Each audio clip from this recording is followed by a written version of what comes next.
Donner des devoirs de maison est normal et nécessaire pour le renforcement et la consolidation des acquis.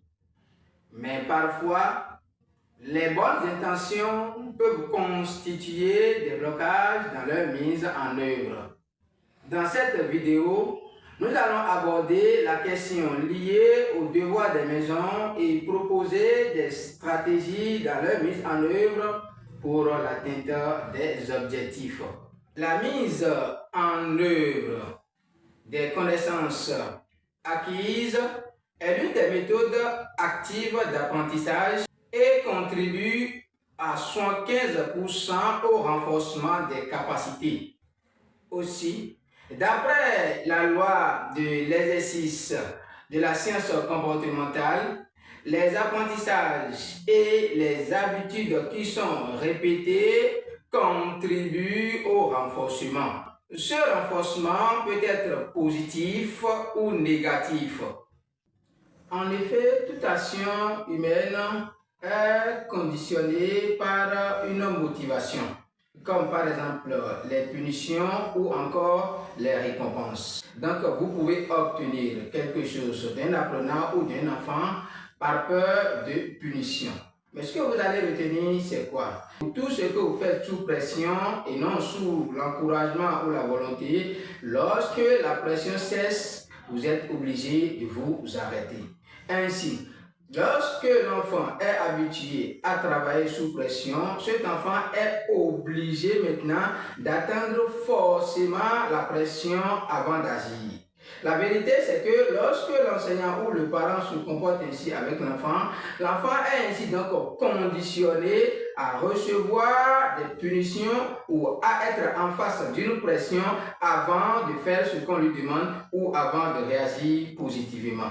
Toujours est-il que lorsque l'enseignant mène l'enfant ou lorsque le parent mène l'enfant dans ce condition, dans cette démarche, il s'agit donc plus d'un apprentissage, mais il s'agit plutôt de ce qu'on appelle autodéfense. L'enfant, ce qu'il a bien réussi à faire sous la pression, il reprend ces choses avec erreur parce que ce n'est pas des choses qui sont retenues par le cerveau, mais plutôt des choses qui sont faites sous une pression, c'est-à-dire sous forme d'autodéfense. Ce que vous allez retenir, c'est quoi? Tout ce conditionnement vient de la part de l'enseignant ou vient de la part du parent qui a forcément une bonne intention. Mais cette bonne intention est allée dans le mauvais sens et donc n'a pas produit de résultat. Je vous explique tout ceci pour vous faire comprendre quelque chose.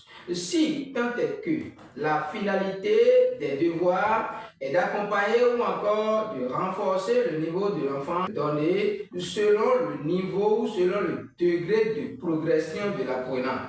Ça ne sert donc à rien de donner beaucoup d'exercices à un apprenant qui n'arrive même pas à faire un seul exercice. L'idéal serait de lui donner un peu d'exercice, des exercices clairs qui sont bien reformulés, ce qui lui permettra maintenant d'aller petit à petit selon son rythme et de prendre confiance en lui afin de développer son autonomie. Une fois l'autonomie est développée, l'enfant pourra facilement faire autant d'exercices ou le nombre d'exercices que le parent ou que l'enseignant veut. Lorsque par exemple, vous donnez beaucoup d'exercices à un enfant qui n'arrive pas à faire l'exercice, il conçoit cette démarche comme une punition et donc te retrouve sous une pression. L'enfant fait tout pour trouver les réponses. Il peut aller voir un grand frère, un parent, il va juste recopier les corrections. L'enfant ne va rien comprendre et l'objectif ne serait donc pas atteint. Le mieux serait de suivre la progression de l'enfant. Chaque enfant avec sa progression et vous devez en tenir compte dans votre apprentissage pour réussir. Il est facile de donner autant d'exercices à l'enfant sans demander est-ce que cet enfant a cette autonomie. C'est une question d'autonomie. C'est une question de confiance en soi. Lorsque l'exercice devient nombreux et que l'enfant n'arrive pas à faire ces exercices, l'enfant commence par perdre confiance en lui-même, il commence par avoir du dégoût et conclusion, l'enfant se retrouve face aux erreurs, il se déclare incompétent parce qu'il n'arrive pas à faire l'exercice correctement, il se dit qu'il ne connaît rien et l'enfant est démotivé, ce qui conduit au résultat catastrophique. Ce que je vais vous dire, c'est quoi? C'est bon de donner des exercices, mais c'est aussi bon de tenir compte du niveau de progression de chaque enfant. Ceci aiderait parents et enseignants à atteindre leurs objectifs. Merci d'avoir suivi cette vidéo. Merci surtout d'aimer la vidéo et merci de la partager.